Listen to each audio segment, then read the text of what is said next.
فرشتے نورانی مخلوق ہیں جنہیں ان کی اصلی شکل و صورت میں دیکھنا انبیاء کرام علیہ الصلاۃ والسلام کے علاوہ کسی اور کے لیے ممکن نہیں، اور یہی وجہ ہے کہ ہمارے ارد گرد لاتعداد فرشتے اپنے کاموں میں مصروف ہیں، مگر ہمیں وہ دکھائی نہیں دیتے۔ اگر وہ انسانی شکل اختیار کر کے ہمارے سامنے آئیں تو پھر انہیں دیکھنا ممکن ہے۔ انسان کی نسبت فرشتے عظیم مخلوق ہیں، اور ان میں بھی بعض چھوٹے ہیں اور بعض بڑے۔ فرشتوں کے پر، فرشتوں میں بعض کے 2 پر ہیں اور بعض کے 600 پر۔ قرآن کریم میں اللہ پاک کا ارشاد پاک ہے، اللہ تعالیٰ ہی کے لیے تمام تعریفیں ہیں جو ابتدا آسمانوں اور زمین کا پیدا کرنے والا ہے، اور 2 3 4 پروں والے فرشتوں کا اپنا قاصد پیغمبر بنانے والا ہے۔ بعض روایات کے مطابق جبریل امین علیہ السلام کے 600 پر دیکھے گئے ہیں، اور ہر پر نے آسمان کو گھیر رکھا تھا۔ ان کے پروں سے مختلف رنگ اور قیمتی موتی بکھر رہے تھے۔ فرشتوں کے قد و قامت، وہ فرشتے جنہوں نے عرش اٹھا رکھا ہے ان کے قد و قامت کے بارے میں حضور نبی کریم صلی اللہ علیہ وآلہ وسلم کا فرمان ہے،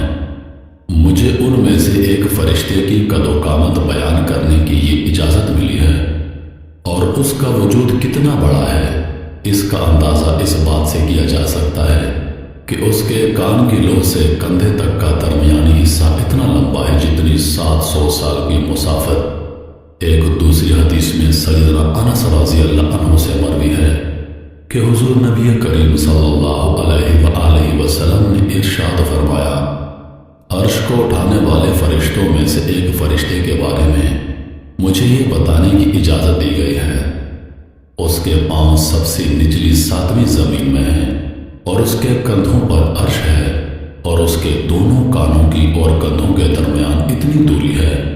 کہ اسے طے کرنے کے لیے پرندے کو 700 سال کی پرواز چاہیے۔ وہ فرشتہ کہتا ہے، یا اللہ تو پاک ہے جہاں بھی ہے اور جہاں بھی ہو۔ فرشتوں کی ضروریات، اللہ تعالیٰ نے فرشتوں میں شادی بیاہ کی حاجت نہیں رکھی، اس طرح انہیں کھانے پینے سے بھی بے نیاز کر دیا ہے۔ اس کی وضاحت قرآن مجید میں مذکور سیدنا ابراہیم علیہ السلام کے اس واقعے سے ہوتی ہے، جس میں ہے کہ ابراہیم علیہ السلام کے پاس فرشتے آئے تو آپ علیہ السلام ان کے لیے فوراً گوشت لے کر آئے، مگر انہوں نے اسے تناول نہیں کیا۔ اللہ تعالیٰ نے فرشتوں کو بیماری، سستی، کاہلی، دکھ، تکلیف، تھکاوٹ اور اکتاہٹ وغیرہ سے محفوظ رکھا ہے، اور وہ دن رات فقط اللہ کی اطاعت میں اپنے کاموں میں مصروف رہتے ہیں۔ قرآن مجید میں ہے، آسمانوں اور زمین میں جو کچھ ہے اسی اللہ کا ہے، اور جو کچھ اس کے پاس فرشتے ہیں وہ اس کی عبادت سے نہ سرکشی کرتے ہیں اور نہ تھکتے ہیں۔ وہ دن رات اللہ کی تسبیح بیان کرتے ہیں اور ذرا سی بھی سستی نہیں کرتے۔ محترم عزیز دوستو، آرام اور نیند تھکاوٹ کو دور کرنے کے لیے ہوتی ہے، اور جب یہ واضح ہو گیا کہ فرشتے نہ تھکتے ہیں اور نہ سست پڑتے ہیں تو پھر ان کے لیے نیند اور آرام کی کوئی ضرورت باقی نہیں رہ جاتی۔ فرشتے تقریباً عام طور پر آسمانوں میں رہتے ہیں اور اللہ کے حکم سے مختلف کاموں کے لیے زمین پر اترتے ہیں اور پھر واپس آسمان پر چلے جاتے ہیں۔ قرآن مجید میں ایک اور مقام پر خود فرشتوں کی یہ بات مذکور ہے، ہم تیرے رب کے حکم کے بغیر نہیں اترتے۔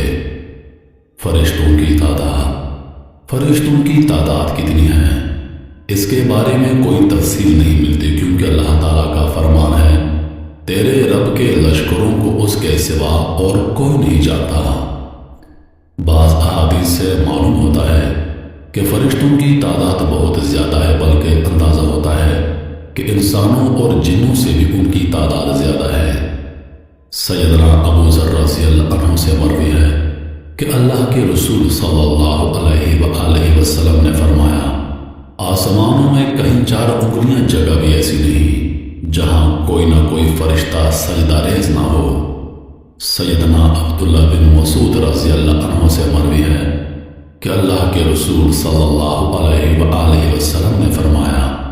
قیامت کے روز جہنم کو اس حال میں لایا جائے گا کہ اس کی 70 لگامیں ہوں گی، اور ہر کے ساتھ 70,000 فرشتے ہوں گے جو اسے کھینچ کر لا رہے ہوں گے۔ فرشتوں کی ایک اہم خاصیت یہ بھی ہے کہ وہ اللہ تعالیٰ کے حکم سے اپنی شکل و صورت کے علاوہ کوئی اور صورت اختیار کر سکتے ہیں۔ یہ صورت کسی ایسے انسان کی بھی ہو سکتی ہے جسے دیکھنے والے پہچان لیں۔ انسانوں کے علاوہ کسی اور ذی-روح کی صورت اختیار کرنے کی فرشتوں کو طاقت ہے یا نہیں، اس کے بارے میں قرآن و سنت میں کوئی صراحت یا ذکر نہیں ملتا۔ البتہ ان کے انسانی شکل اختیار کرنے کے واقعات ضرور ملتے ہیں، اور انہی سے اندازہ ہوتا ہے کہ فرشتے اللہ تعالیٰ کے حکم سے دیگر شکلیں بھی اختیار کر سکتے ہیں۔ سیدنا ابراہیم علیہ السلام کے پاس فرشتے انسانی شکل میں آئے اور ابراہیم علیہ السلام ان فرشتوں کو پہچان نہ پائے۔ پھر فرشتوں کے بتانے پر آپ علیہ السلام کو معلوم ہوا کہ یہ انسان نہیں ہے بلکہ فرشتے ہیں۔ سیدہ مریم علیہ السلام کے پاس جبریل امین علیہ السلام انسانی شکل میں تشریف لائے تھے،